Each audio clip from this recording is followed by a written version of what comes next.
I think what makes champions great, I think what makes teams great is the ability to share best practices. When you have the ability and the willingness and the openness among an organization to share the learning, to spread it out, everyone gets a chance to improve fast every day. That was part of what made great players great. It's part of what makes outstanding players the greatest players of all time. There's a great distinction between the players that are focused on winning and the players that are focused on dynasty crafting. And when you achieve all pro status, you have reached that level. And one of the things I noticed when I went to the Pro Bowl is all the athletes were remarkably similar in their commitment to this level of learning. In fact, in an unprecedented example of that is in practice, typically ball players would show up 45 minutes before practice and then they'd go out and practice. They'd have their meetings, they prepare, et cetera, et cetera. But at the Pro Bowl, players were there 3 hours ahead of time. Now they're in Hawaii, they're with their families. Why in the world would they come to practice and come in 3 hours ahead of time?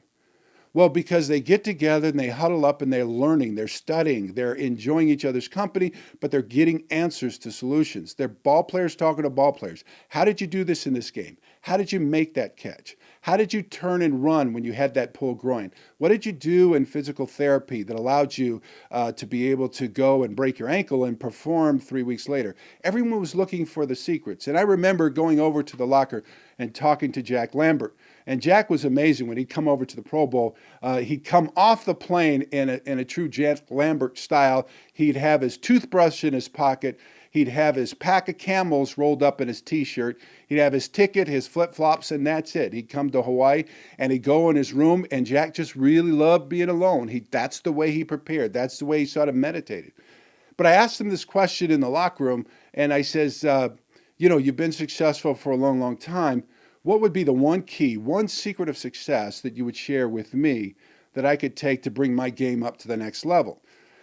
And he respected me for that question. And he respected me as a young ball player because I would always play hard and I'd play all out. That was my nature. That wasn't going to change. But the words he said were quite profound. I want to leave them with you because they're relevant for today in business.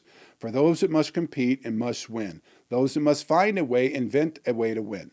Those that must know every part of your product deliverable, every product that you have unbundle. It's not just the product, it's the delivery, it's the communication, it's the customer service, it's the follow-up, it's the follow-up experience, it's the follow-up engagement, it's the follow-up social network. I'm going to talk about that a lot, which is the next new key to being so distinct in the market. So it's all part of that. And you have to be able to think forward. You have to think to the future. How can you offer something new? How can you see something before it actually arrives? How can you prepare for a remarkable new future?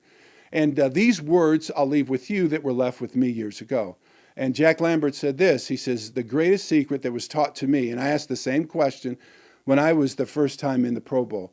He said, this was shared to me, and this was passed down in the history of the great learnings of some of the greatest players that ever played. And he said this, he says, Brian, you've got to learn, now listen, you have to learn to see with your ears and hear with your eyes. And I had to think about that a long time, and it didn't hit me for many years. I didn't understand what he said until years later, it literally one day out of the blue came down.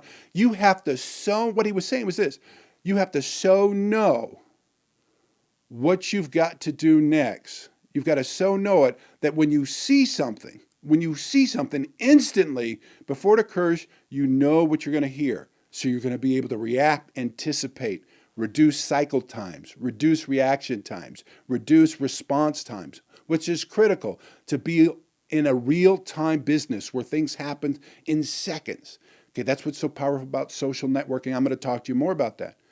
Okay, the other thing he said is this. You've got to be able to see with your ears. What he was saying is, by you hearing something, by you being able to be connected on all different levels with your senses, as soon as you hear something, you literally will know what you're going to see next. So the future will appear even before it actually does.